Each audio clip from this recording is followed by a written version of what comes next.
Billionaire Jim Ratcliffe has stated that if Manchester United is up for sale, he will definitely be a potential buyer. It's something like this was possible. He would be interested in taking a long term view of ownership. He thinks it's an important asset to the city and believes that it's time for a reset at Manchester United Football Club. This has been the news that Man United fans have been screaming out for. This is what we wanted to hear. A bona fiable billionaire with a brilliant business track record, ready to take on the Glazers, take ownership of Manchester United Football Club. The fans, they've done their bit. The share price has been crashing. Less and less people subscribing, less and less people putting money into the club. The amount of messages since Saturday I've received of people saying I've stopped buying shirts, I gave my tickets up, I don't go to games anymore, I unsubscribed from MUTV and much, much more. The protests that are scheduled for Monday, the media pressure that is now there.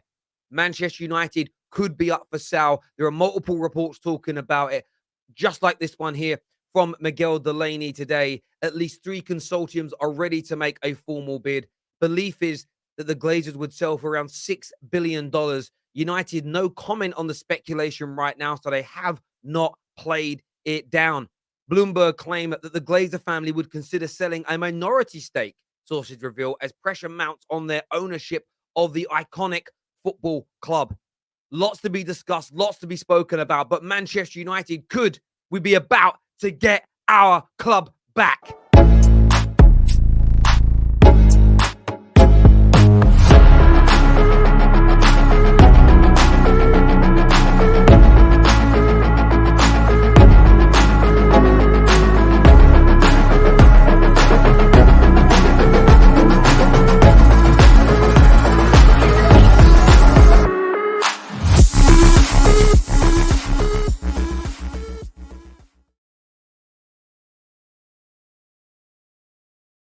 If if the club is for sale, Jim is definitely a potential buyer. That is what a spokesperson for Mr. Ratcliffe had to say to the Times newspaper. He would be a potential buyer for Manchester United. If something like this was possible, we would be interested in talking with a view to long-term ownership. This is not about the money that has been spent or not spent. Jim is looking at what can be done now and knowing how important the club is to the city. It feels like the time is right for a reset. These are the official words from Jim Ratcliffe via a spokesperson, but they're his words. It's what he has requested to be said. It's what he is asking for. It's what he believes essentially needs to be discussed. He needs to make this statement very, very clear. He isn't going to go and reveal too much. He isn't going to be, what's the word I'm looking for here? He isn't going to go over the top right now and be like, yes, I'm going to buy it. I'm going to bid six billion, 6.5 billion. I'll do anything it takes to get them out. He's going to be coy right now. You don't want to give too much away in terms of a $6 billion purchase. You want to try and get as much money shaved off that asking price as possible. Jim Ratcliffe is the kind of man that whatever he saves, he'll pump back into Manchester United. This comes, as mentioned earlier, after the likes of Miguel Delaney, Tom McDermott, and many others, of course, including Mr. John Smith, one of the biggest super agents in the history of football, that claimed that the Glazers have set a window of 24 months to sell the club. But of course, if the right offer was to come in sooner rather than later, that could expedite the situation. From a fan point of view, though, let's put the money aside for a moment. This is brilliant news. Now, don't get carried away. Don't think the job is done. Whatever you're doing to help get the Glazers out, we've all got a different view. I disagree with certain actions in terms of I don't think they'll work, but everybody is doing their part and what they believe is right. Protesting, giving up tickets, stop buying merchandise, unfollowing online, making content, complaining, making a noise about how bad the Glazers are, putting pressure on journalists. I saw a journalist on Talksport earlier today say that whenever he kind of speaks about Man United and he says that the Glazers have spent money, he goes, he's bombarded by Man United fans that like make him feel pressure to not even talk about it or praise them. That's what we have to do. Anybody that's getting it wrong, anybody that states that the performance against Brentford 3 days ago isn't down to the Glazers, we go for them, we go for them, we go for them. We're not nasty. We don't bully. We don't call them pejoratives. We just educate, educate, educate. Everything wrong at Manchester United right now, from Scott McTominay starting to Bruno's form to Marcus Rashford potentially being offered a new deal, is all a manifestation and a result of these owners. And you can't get away from it. There is nobody that can convince me otherwise. We've seen too many failures, too many problems to believe anything other than that. It's as simple and it's as straightforward as that. This is brilliant news, but don't rest on your laurels, as I've mentioned. More pressure, more pressure, more pressure, more pressure. Take more money away. Protest every single game. If you're going to go to the games, protest. Different time each game to walk out. Pick a minute of the game, the minute that corresponds with a significant number with Man United. Minute 17 for 17 years the Glazers have been here. The 58th minute, we know what the 58 represents. 68, the first time we won a European Cup. 99, well, you can't do 99th minute. maybe 9 minutes and 90 seconds.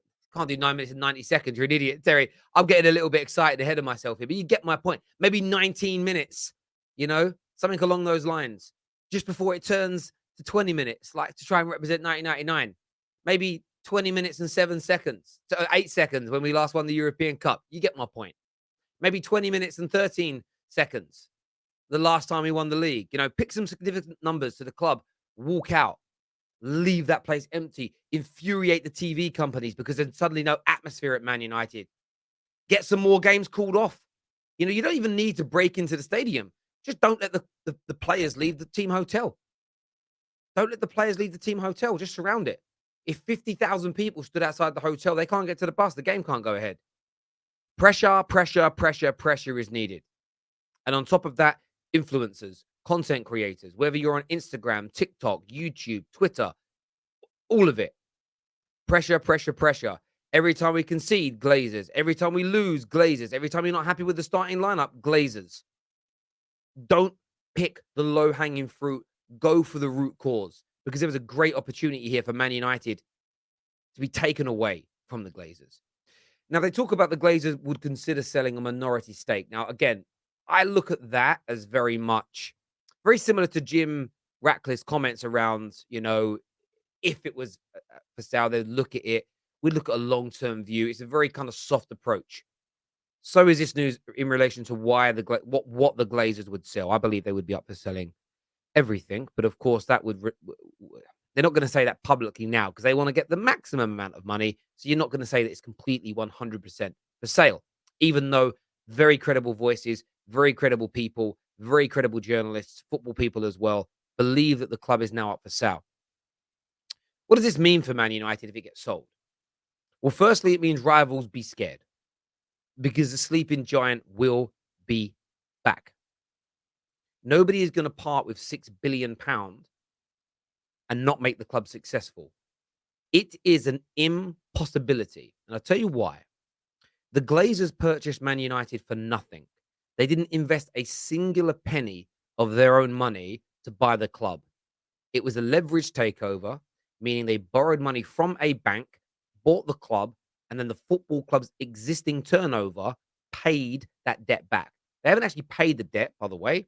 They did make some capital repayments, but the debt is now back at almost the same level as it was 17 years ago. They've essentially, for 17 years, had an interest-only mortgage and never made an attempt to make a dent into the capital. Now, why is that important? Because from their point of view, it's probably maxed out now around $6 billion at the most it's ever going to be valued at. With the direction the club is going in, with it failing and falling apart, fans waking up to boycotting and taking money away, it means that they know they need to sell. They will probably walk away, after all things being said, making around £4 billion profit through zero investment and almost no time of investment either. They've run the club terribly. They've run it into the ground. They're going to make a £4 billion profit. There's nothing we can do about that. However, buying the club is going to cost you between £4 to £5 billion, $6 billion as being stated. Nobody's going to invest that much money and not make the club a success. Why? Or at the very least, not try to make it a success. Because maybe in 15, 20 years' time, they try to sell it. But the only way you're going to make your money back on a profit is if Man United get back to winning, being brilliant on the football pitch, and the commercial revenues continue to grow. Man United's commercial revenues, sponsorship deals will not continue to grow without getting back to being successful. That doesn't mean winning the league 13 times in 20 odd years, but it means competing, getting to finals, winning some trophies, being in the mix. There is a very minute, very, very small chance that a takeover doesn't yield a huge improvement in Manchester United Football Club because the owners will have to. Whatever their motivation for buying the club, they will not be able to string it and rinse money out of it in the same way the Glazers did because they're not buying a winning asset. They're not buying the most successful team at that time in England. They're not buying a team with the greatest manager of all time in charge, who was able to essentially, for nearly a decade, paper over their cracks. You are buying a destroyed, fallen giant that's on its knees that without major investment will never get back to the peak of its powers. And that investment constitutes money, but that money being wisely spent, that constitutes time, effort, and dedication, hiring the best in class. And Man United fans should also be excited. United have spent a fair amount of money in the last 10 years. They've wasted it, but they've spent it. That's with paying dividends. That's with paying interest.